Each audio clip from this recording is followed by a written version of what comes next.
Welcome everyone to our fabulous dark moon in Virgo. I'm going to call in our circle. So good to be here with everyone today. Phyllis is back. Yay! We could feel your energy while you were gone, but it is so lovely to have you back. And I want to get this set up. So we're going to begin as we usually do, which take a nice deep breath in. Feet flat on the floor if that's possible, and just allowing your energy to return back into your field, feeling it coming down into your body, just embodying into your human body this spark of divinity that you are. Feeling your hips even maybe feeling heavier in your seat as you begin to fill even more with energy. And on the next beautiful breath in and out, bringing our hands into prayer pose. And allowing your fingers to fall forward on the next exhale and parting time, space, reality. Holding your arms out for just a moment, long enough to notice that the past has been moved out past your left hand. The future has been moved out past your right hand. And you've created this beautiful space of now where we're going to play today. And feeling how good it feels to have your energy field, this aura field, 1.5 feet around your body, just open. Not cluttered up with past or future, but just totally open to what is. And bringing hands back into prayer pose for another breath.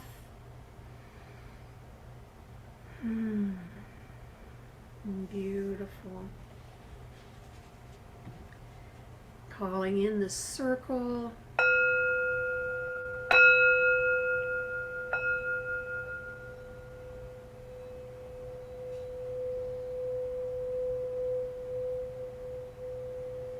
Welcoming all of those who love us unconditionally into our circle. Joan of Arc, Archangel Michael, Sophia, of course.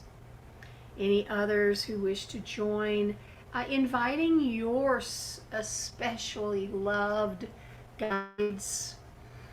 Inviting them to come and be with you. Welcoming our sisters, those who are here with us live, and those who are here energetically. We feel your presence. We honor each other. We honor this container that is the Sophia Temple that we have created together. A sacred space that illuminates and emanates light and love and peace out into our world.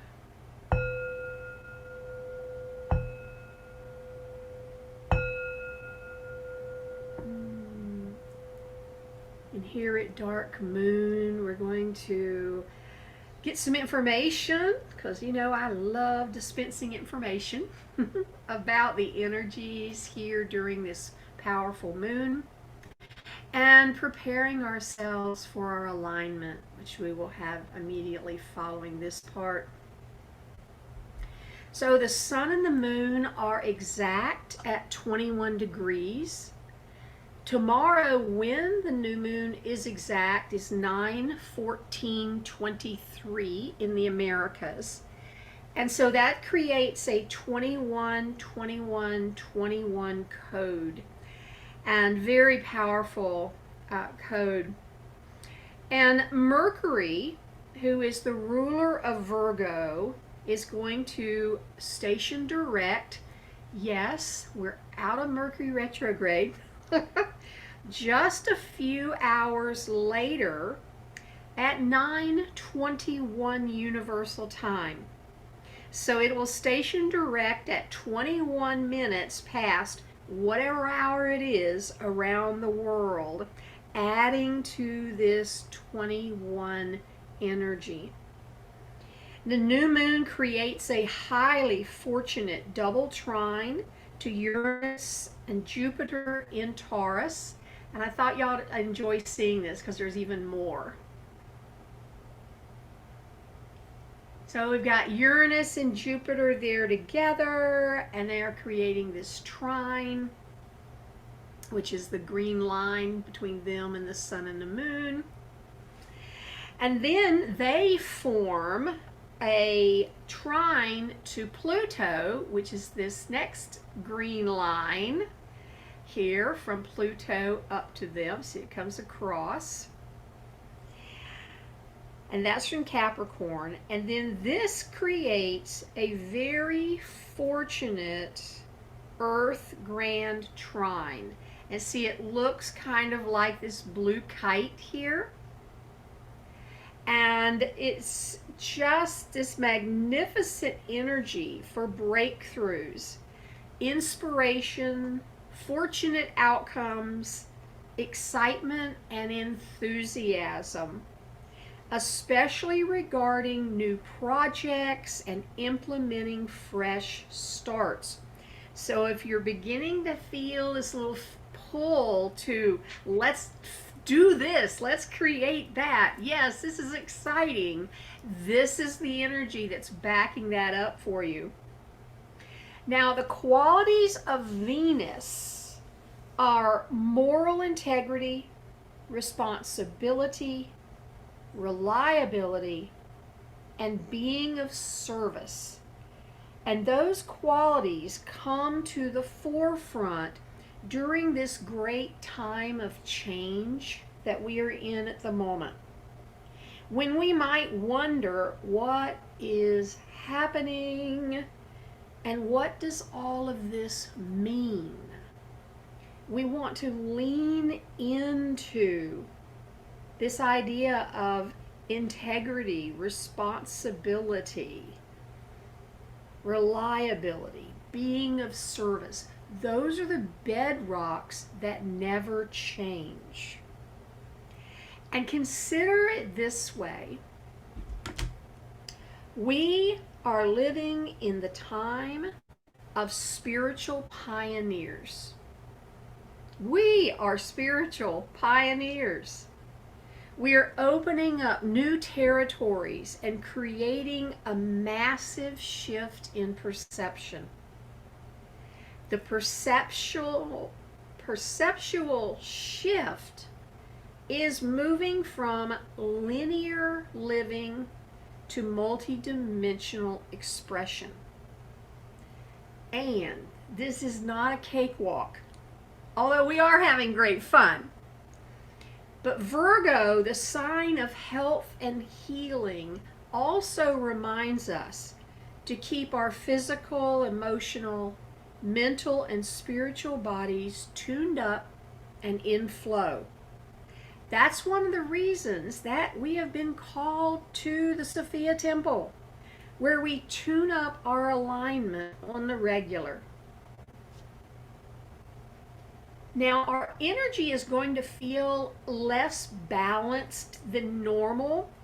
Usually, we have our dark moon, and then the full moon that comes next is in the exact opposite sign, so they balance each other out. But they've gotten a little off kilter with the way the month has fallen, and so for a while, the full moon that's coming up in 2 weeks is not in the opposite sign of Virgo. So it's just that things are feeling a little off kilter, and you might notice that. And so you can go, oh, okay, that's all it is. So that's why I'm sharing it with you. So it'll straighten itself back out. Now, something else that's really cool that's going on.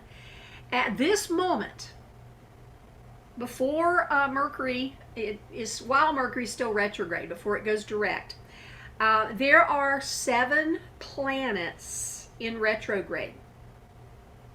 And they're setting up a quadruple 7 code, so 7777. September the 7th is a universal month. 2023 is a 7 universal year. 7 planets in retrograde.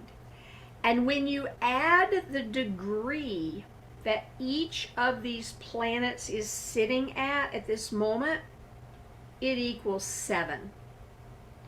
So it's a very strong message that we are to be guided by our hearts. Now, retrogrades call us deep within. We are just wrapping up Mercury. There'll be like a 2-ish week window where there's still some energy from the Mercury retrograde. The other 6 will be in retrograde for a while. Venus just came out of retrograde a week or so ago. So all of this is this idea of going deep within. What's working? What's not working? What are we being called to change? Where are we being invited to up level? And sensory perception is a key to the number 7 as well. So time alone is needed, and aligning with others who grasp the higher states of awareness is helpful as you yourself are diving deep. That's why we have the temple. Again, we don't use our space for a lot of chatting, which I think everyone appreciates, and it is open for sharing. So as you make discoveries and you have ahas, or something happens and you're like, I wonder what this is all about, feel free to put them in to our message room. So let's look and see, with all of this going on, where is this energy going to be the strongest for you? And we identify that again by using your rising sign and identifying which house it is for you, and that indicates what part of your life is most directly affected by this moon. So if your rising sign is Aries, then it's the 6th house. Taurus is the 5th. Gemini the 4th. Cancer the 3rd. Leo the 2nd. Virgo the 1st. Libra the 12th. Scorpio the 11th. Sagittarius the 10th. Capricorn the 9th. Aquarius the 8th. And Pisces is emphasizing the 7th house. So that way we can personalize the energy of this moon. Now, taking a look at our I Ching gate, of course the sun and the moon again are on top of each other at 21 degrees, so they're only activating the one gate, and it is gate 47, which is the gate of mindset, which is really cool. And you can see our guide, our spirit guide there on the altar as well. We'll get to her in a little bit. The challenge or the growth point of the energy of this gate is to master a mindset of openness and possibility. To not let inspiration die because you don't know how to fulfill it. When you work at the highest end of this energy, the up end, the mastery of it is to engage in hopeful, inspired thoughts no matter what is going on around you. To use inspiration as a catalyst for calibrating emotional frequency and your heart. When you're on the lower end of this spectrum, the expression is to quit or give up on inspiration because you can't figure out how to make it happen. To feel defeated and broken because you think you have ideas that you can't manifest. Woo, that's a deep one.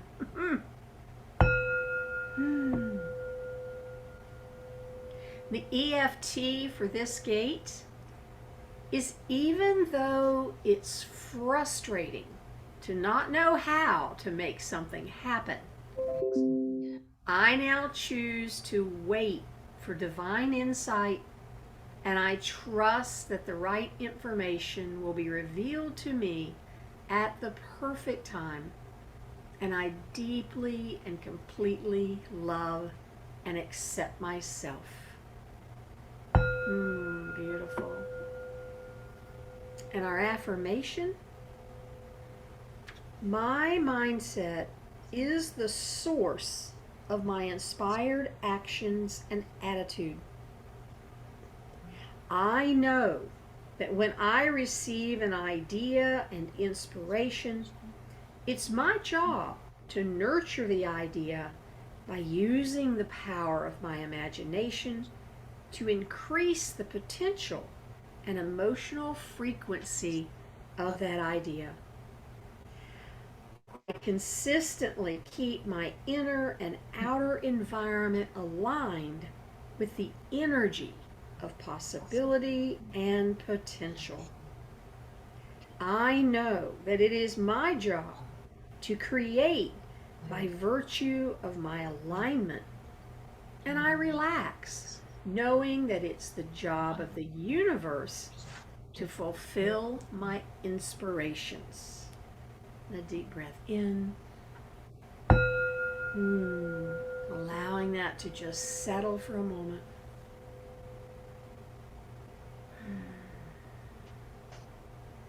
Beautiful. Now I'll stop the recording now and restart it so you'll have a clean alignment.